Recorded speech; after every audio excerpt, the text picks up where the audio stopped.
G'day everyone and welcome to Chris Rankin's Music Crush. Just a listening update today.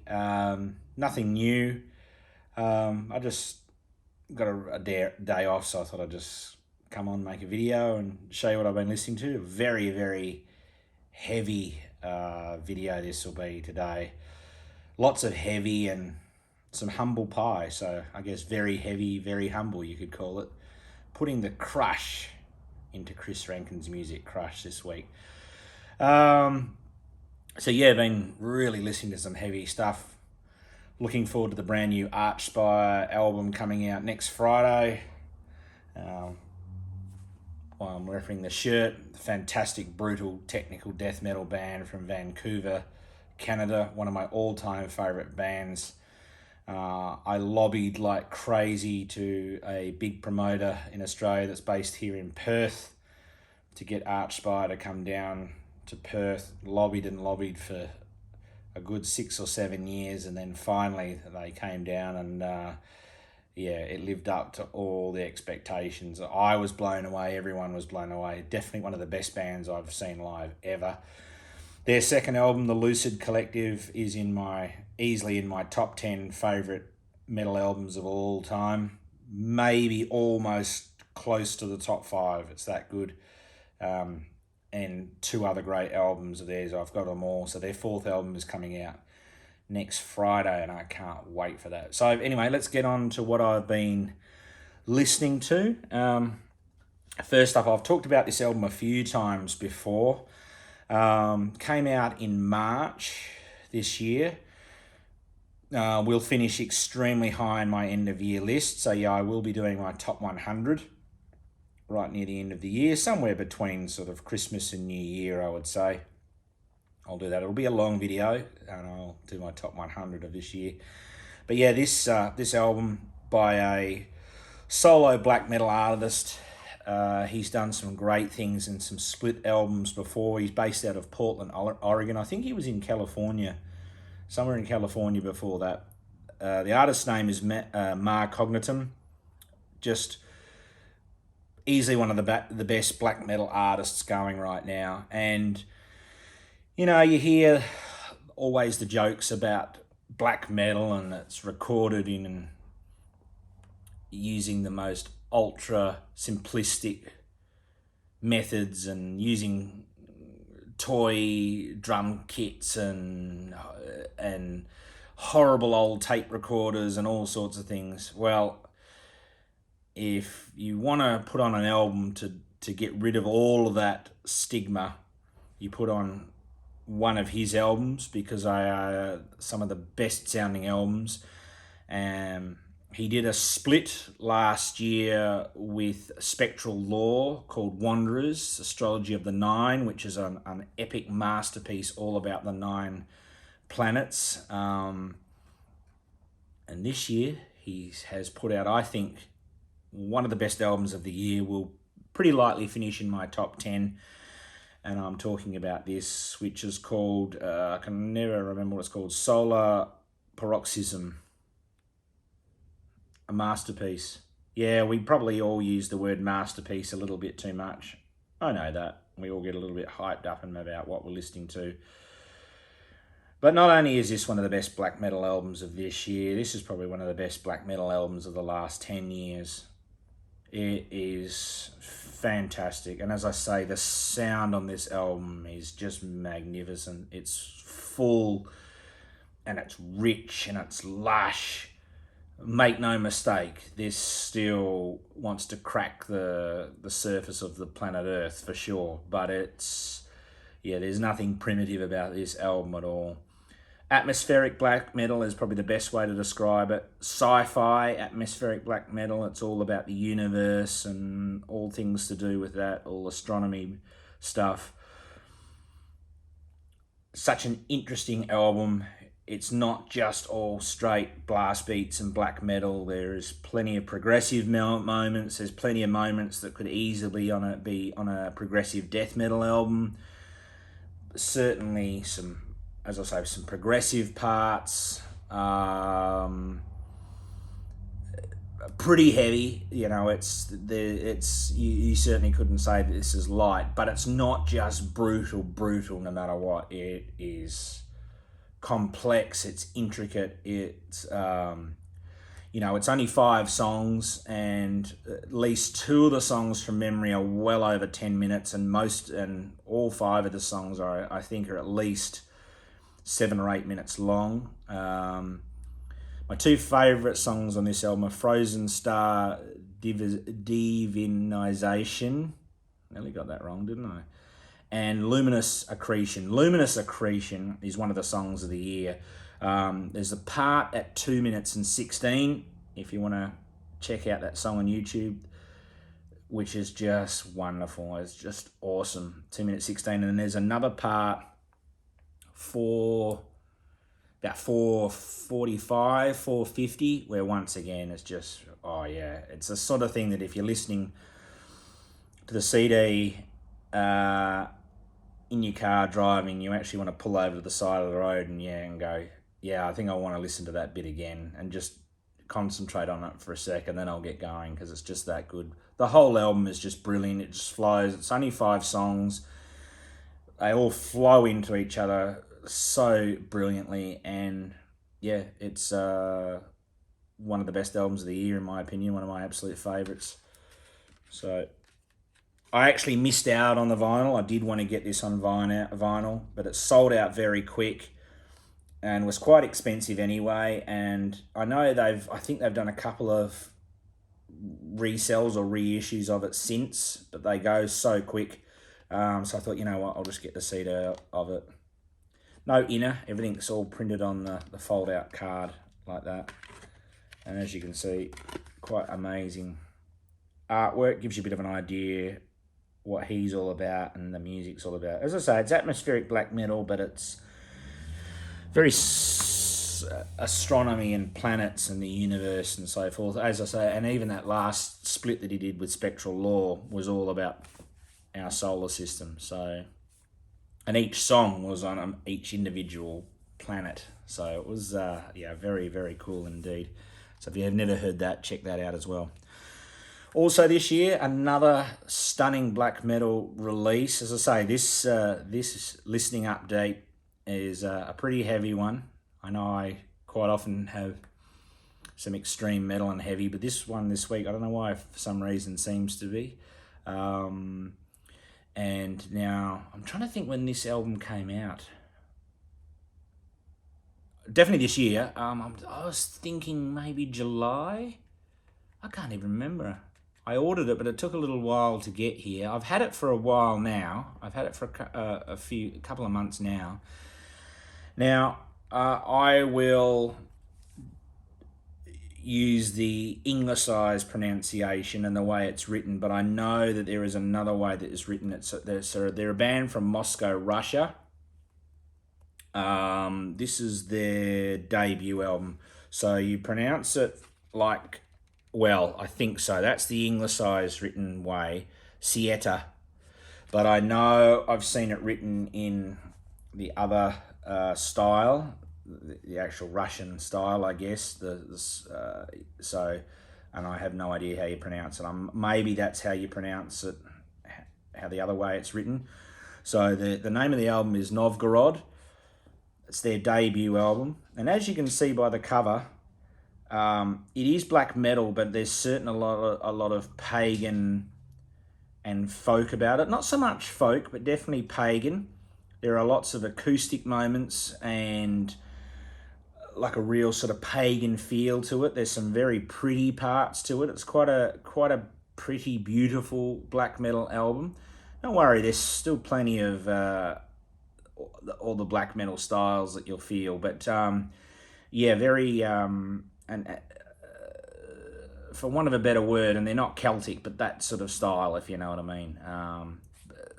Great songs, really well written, well played, great musicianship. Title track is fantastic. Darkness. The song Darkness is probably the heaviest straight up black metal song on the album. The riff at 120 is 120, 115, 120, 125, something around that place anyway. So if you did want to check out the song Darkness off here, yeah, 115, 120, 125 from memory about there is such a great riff. Now my favourite song on this album is called Battle.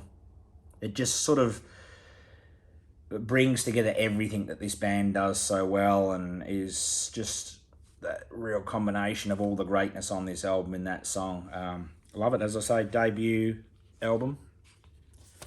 You get a little, and one thing I didn't notice until about, I'd had this actually a few weeks, but they actually signed it for me. So I don't know if they did this for everybody or what. I'm assuming they do. I think that's a really, really nice touch that it's signed. It's good when that's why, if you can, buy albums from either the actual bands themselves or their Bandcamp page, because you get little things like that. It's a nice booklet. There is some artwork in there. Not on every page, but so it gives you a bit of an idea what it's all about. And it's written in both languages, which is interesting. Yeah, and so is the song listing too. The song listing is in both languages. So there's a shot of the band. Aaron, we've got some mustache happening there. It looks like it's being formed. Maybe it's too cold to really get the mustache growing properly. But yeah, they're based out of Moscow, Russia. And this is their debut album, Novgorod. And absolutely fantastic. And that's on Earth and Sky. Yeah, Earth and Sky Productions. There we are there, Earth and Sky. And also, yeah, this will finish very highly on my end of year list. And a year of great black metal albums. This is one of the best. I love it. It's different. It really sounds quite different. The pagan and the beauty. It's one of the more beautiful. As I say, look at the album covers quite often, not always, but quite often give a lot away. And that album cover really gives a lot away of what this is all about. Now, this band quite often does ruffle some feathers. They can be quite not for everybody's taste, that's for sure. The name of the band will give it away. The name of the band is Nun Slaughter, and this is an old school death metal sounding band. They've been around for a while. I reckon they've been around since the early 2000s, I want to say. And the amount of demos, splits, and EPs they've done is ridiculous. Like, if you go on to their Encyclopedia Metallium page, the list is incredible. Just how many things that they've done. They're just splits and demos and all sorts of stuff, live albums. But they've actually only done 5 full-length albums, strangely. And I've liked this band a lot. Sometimes their stuff can be a little bit, you just feel like it could be a little bit more effort put into it, maybe. I don't know. I do like them a lot, but when I listen to their stuff, like them a lot. Maybe I would say, perhaps a bit more quality over quantity might be a good thing. However, and I've liked their stuff for a long time, but this is the first thing that I've ever bought from them. So this came out this year. It's called Red is the Color of Ripping Death. And to be honest, a lot of their album covers I probably would have, I might get into trouble for even showing on YouTube, because they're pretty full on. There's no mistaking what this band's all about.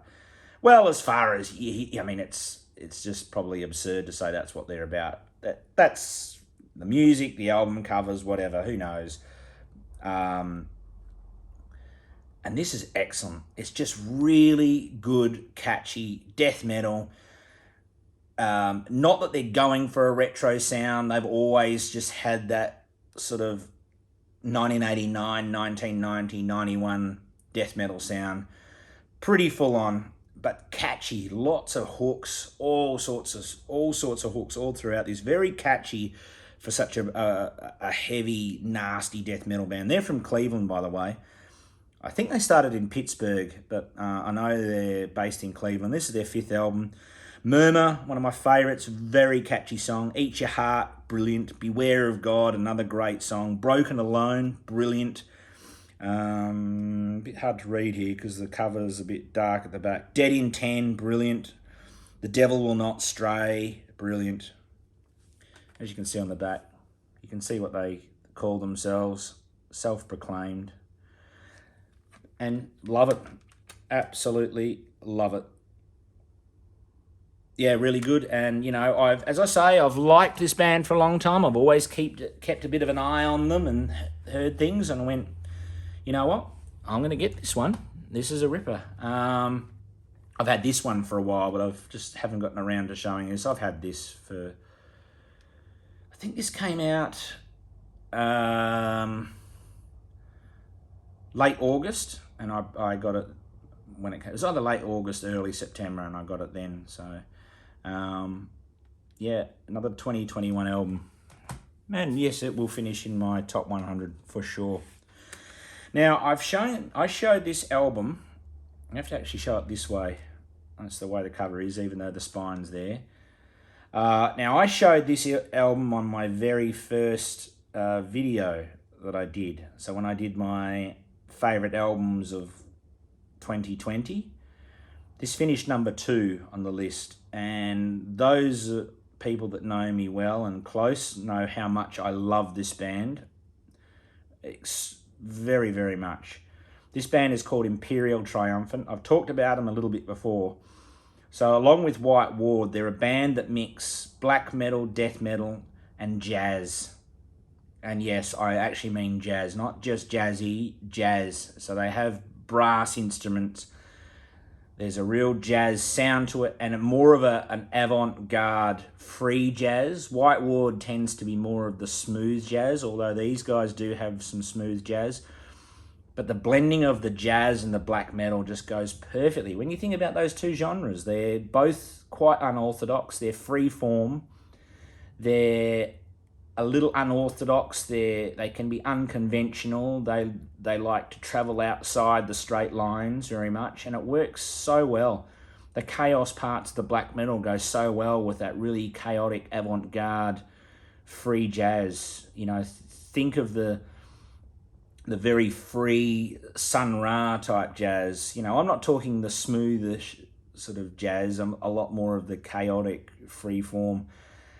And yeah, like White Ward, this band has moments where you feel like you could be in a smoky bar at 2 a.m. in the morning with the smooth jazz playing, and then it'll break into some black metal, death metal parts, and then go back to the jazz. And they're from New York. This band, their album before this called Vile Luxury was also one of my favourites. That was of 2018. That finished very high. This band has my complete trust now. I will buy anything from theirs the minute it comes out. It's that good. You've got songs like Excelsior, which just incredible. Mind-blowing, face-melting, just incredible. I keep wanting to hold it like that. That's actually the right way. If you look at the back, let me see if I can hold this the right way. If you look at the back, see how it's meant to be sort of like the 1920s New York sort of style, almost like that Metropolis movie style. Atomic Age, incredibly heavy, really, really heavy song. Really sort of interesting time signatures, all sorts of stuff going on. Transmission to Mercury. So that's the one, if you really want to check out, has the very smooth jazz. Just really good. Just really smooth. Just gets you in the mood. But then you've got this thing that you don't expect of black metal just absolutely bludgeoning and pummeling in the background. So interesting. The title track, Alphaville, sort of shows off everything this band can do. Absolutely fantastic. And you know I don't like covers much. I really don't. I don't like them. But just to show the class of this band, guess which band they cover. If you're going to cover anything and you're going to make me be okay with it, you cover Voivod. Of course you do. And they cover Experiment. And they do it perfectly. They just get it just right. A little bit of their own twist on it while still being that great song by Voivod. And of course, a band like this would cover a band like Voivod. It just makes ultra sense. So this band has appeared on a few of my videos now. I've gone back to listening to this again. I do that sometimes. A year after something that I absolutely loved, I revisit and go, well, was I caught in the moment, or was it really that great? And listening to this again, it still blows me away. These sorts of bands are the ones that are pushing the boundaries.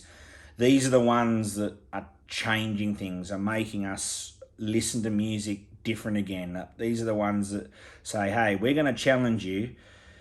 It may put you a little off guard at first, but after a while, then this will be the new bar. This will be the new heights that metal bands can reach.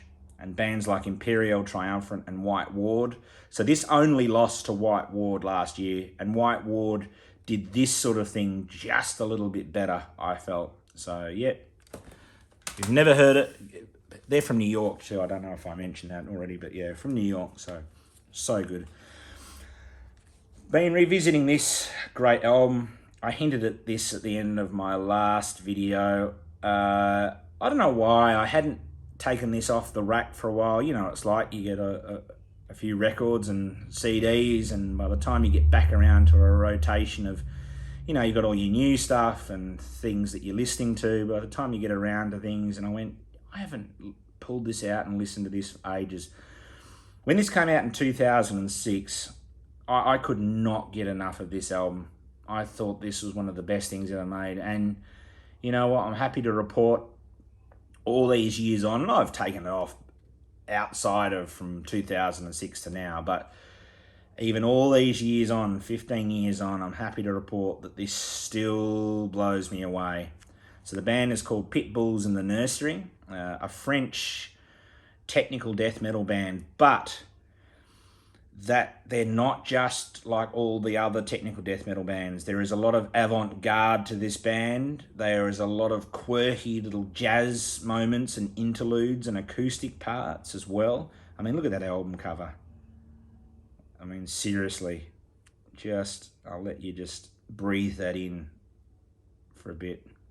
Second album was a major disappointment. They went more into the streamlined melodic death metal, if you like. That's probably the best way to describe, and was quite disappointing considering how great this is. And I didn't even get that second album. It's good enough, but after hearing this, yeah, just the sort of pseudo title track called Lunatic Factory. So the name of the album is called Lunatic. The pseudo title track, Lunatic Factory. If you only want to listen to one song off this whole album to let you know whether you would like them or not, listen to that. That opening 90 seconds of the song, wow. And the drumming on this album, I absolutely love the drumming on this album. It's heavy and it has some military style to it, but at other times it's unorthodox and sort of all over the place and changes tempo. And like a lot of the songs on here, they change tempo regularly. Nothing boring on this album at all. W Crew, very sort of groovy, heavy song. Corrupt TV is more of a sort of a straight up banger of a song, like a real headbanger of a song. And the song Strong, there's a song on here called Strong, so there's the back. And I don't know all there is to know about this band. The song Strong tells me that this band grew up absolutely worshipping and loving suffocation. You can hear it all over that song. Not all the songs on this album, but on the song Strong in particular, you can hear the strong love of suffocation that this band, I think, I'm only guessing, I don't know, have, because, which is a great thing. If you're going to love and worship any death metal band, Suffocation is the one. Brilliant stuff. There we go, there's the inside. So, yeah, really good. Don't know if it's on record or not. I don't know. I really don't know. I've never looked. There's only a few things that if I've already got on CD, I'll get on record if I see it cheap, or if it's an album that's really dear to me and I just got to have it on record. But I generally have either one or the other. It's only more, it tends to be a little bit more of the older sort of stuff, the classic rock, the 70s, that if I've already got on CD, I kind of like to have it on record. I don't know why that is, but... And I've said this before, 1994 to about 2006, I'm quite happy to only have it on CD, because generally a lot of the music that was recorded for CD anyway. But it's not a hard and fast rule for me. I just don't. I get a feeling about things, that where I want and what I want, and there's just no point for me. As you know, I started off with records and cassettes in the 80s. 90s came along, I went into CDs, and for sort of the next 20 years, I almost exclusively only got CDs. I still got the odd record here and there. I already had a pretty decent record collection. So it would be kind of silly, I feel, and a bit of a waste for me if I went back and got everything that I've got on CD and record. I don't see that. So that's why I've got a mix the way I have, and I'm quite happy for that. I'm not exclusive either way. There's certain things I love on record more. I like record more as a format, absolutely no doubt about it. But CDs still have the place, and as I say, I've got so many CDs that I feel it would just kind of pointless if I tried to replace them all on record, is what I'm trying to say. And to finish off, been listening to this beauty, probably my favourite Humble Pie record for sure. I really cherish this a lot. One thing you need to know about this is the jacket is heavy. Like, it's only one record in there, but even without the record on there, it's just heavy stock. I don't know if this is I've never bothered to look if this is an original press, but judging by the age of it, so this is a 1971 album. No, I'm not going to spend hours looking for it on. I've had this for a long time. I can't remember where I got this. I bought this about 15, 16 years ago. Yeah, I really can't remember. I just saw it and went, whoa, I love that. I really love this band, Humble Pie. I don't think they get enough credit. Of course, there's a lot of great early 70s UK bands, and I don't think they really, everyone talks about Peter Frampton, but remember, so this was actually the last album that he was on as part of Humble Pie, and of course the great Steve Marriott as well, Jerry Shirley, and I'm forgetting the other guy's name, Greg, I can't even remember his last name, Greg Ridley. Greg Ridley. Yeah. So, yeah, brilliant. That's the gatefold. Of course, you've got lots of great songs on here. If you don't know Humble Pie, and I'm being very humble when I say this, we can't have to know everything. There's always lots of bands we're checking out and finding out. I really suggest you check them out. They are so good. Just that early 70s... good hard rock, blues rock, metal, not really. There's a song called Stone Cold Fever on here, which gets about as close, for 1971, certainly gets as close to heavy metal as almost anyone got in 1971. As heavy as Sabbath and Deep Purple and Bang and Sir Lord Baltimore, Budgie, perhaps not, but heavy enough, you know, certainly Stone Cold Fever, every bit as heavy as, you know, early Queen and things like that. And I'm just trying to have a look to see if there's a year for the pressing on this. No, there's not. Not that I can see. I tend to... I don't wear glasses all the time, except the only time I wear glasses is when I'm listening to records, because so you can read the fine print, you can read the lyrics and things like that. And of course, I can never remember to put them on when I do a video. So, but anyway, I'll check later. Maybe I'll check later. There's the label. Plays beautifully. You know, I don't know how many hands this has been through, but absolutely sounds so good. And look at the sleeve. I want to get around to getting a nice inner sleeve for this, but I kind of like this anyway. I don't know why. It just, you know, it's so brown and old, and look at this. It's got the other records. I'm going to be careful here because I'm holding the record properly, and but see, look, it's got all the records that you could also order off A&M Records. Yeah, look at them all there. So that's the actual inner sleeve. And yeah, I know I probably should get a better inner sleeve for this, but, you know, it's not like I'm ripping it out and tearing it out. When I take it in and out of the thing, I'm always really careful with it and so forth. So yeah, that's Humble Pie Rock On. This is their fourth album. Yeah, fourth album, 1971. Some of my favourite songs on here. Stone Cold Fever, my favourite Humble Pie song of all time, easy. Rolling Stone, a good sort of bluesy, slow rocker. Shine On, a great song. Sour Grain, another brilliant song. And The Light. The Light's probably the most catchiest song on the whole album, really good. If I had to say, I do like side one quite a bit better than side two. Big George and Redneck Jump, yeah, they're just okay. Whereas side one is quite happy to just go through all the way. But side two, if ever I'm going to lift the needle, which I never do on a record, it would be to go past Big George. And I'm quite happy if the record finishes before you get to Redneck Jump. It's just okay. But yeah, great album. To say Peter Frampton, Steve Marriott, Humble Pie, Rock On. I've seen people say that that's a terrible album cover. I don't know. I mean, it doesn't make any sense. It certainly doesn't make any sense, but let's face it, it's iconic.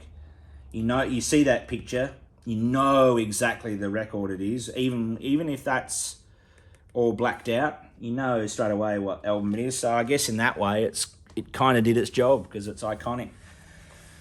So there we go, everyone. That's what I've been listening to. As I say, nothing new. Got some things on order, and hopefully when the new Archspire albums, if it's in a store, I will get it that day. So we'll see how we go, because I love Archspire very much, and just so good. Absolutely so good. If you've never heard Archspire, here's one song for you to check out. Archspire, Scream Feeding. And it tells you what this band is all about. Has one of the fastest drummers in the world. Go and check out some of the playthrough videos of Spencer Pruitt and Archspire. He's ridiculously fast. Just incredible. Great guitarist. And what I like about Archspire is a lot of tech death bands, when they do their lead solos, it's all about fast and trying to fit in as many notes as possible. A lot of Archspire solos are very much inspired in like 1970s prog rock, so more slow and like trancey sort of solos, and yeah, like you're traveling through space, that sort of thing. Very different. They don't sound like any other death metal band or technical death metal band for that matter. So there we go. Thank you all for watching. I'm getting through a lot of your videos. I've got quite a few to catch up on. Aaron Mutha Alamere, I've got a lot of your Tipsy Tuesdays to catch up on. So I've got the rest of the day off. I'm going to get through those. But thank you all very much for watching, and I'll catch you soon.